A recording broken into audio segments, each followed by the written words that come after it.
Science and spirituality, reason and faith.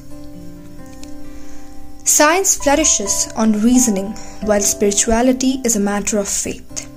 Science, whether we speak of physics, chemistry, or biology, deals with matter. It studies its properties and arrives at certain conclusions after making necessary experiments. A research scientist works on the cause and effect principle. If he observes a phenomenon occurring with regular frequency, he draws certain conclusions. A stage arrives when such a conclusion is described as law or as a universal principle. Science makes discoveries that may lead to inventions. The so-called new matter is new only because it was not known earlier. That is why it is described as a discovery, not invention. What is invention? Suppose a scientist in the field of agriculture finds two plants of the same family.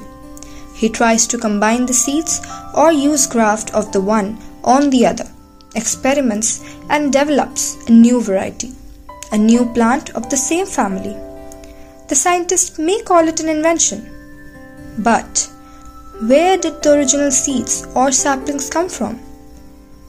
They were already there. The scientist picks up matter and studies its origin, and now it attained its existence. Recently, it was concluded that the whole universe is a matter of evolution from what is described as a subatomic particle.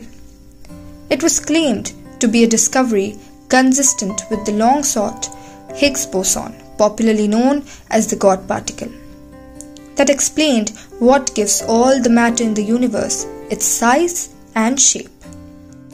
The universe, in this way, was described as a matter of self-evolution. Who created this subatomic particle or God particle? It has only been discovered, not invented or created. This brings us to faith, the cornerstone of spirituality. Here, it is a matter of belief. There is no intention to dispute, deny, or disprove it. The spiritual master tells us all about the Creator and creation along with its purpose, and we believe him. The question arises as to when the stage of belief, trust, or faith arrives. We described what is written in scriptures as the outcome of the lifelong experience of the great spiritual masters who wrote them. We trust them simply because we do not want to make any more experiments or apply our own reasoning to arrive at the same conclusions. True faith must be based on truth, and truth does not admit plurality. It implies that we have exhausted all other concepts, options, and alternatives. We may love many, but faith can be reposed only in one. Here, all our arguments are at their end. In fact, this kind of stage exists in the field of science also. There are certain principles like Newton's law of gravitation that nobody would venture to challenge even today. It's accepted as final.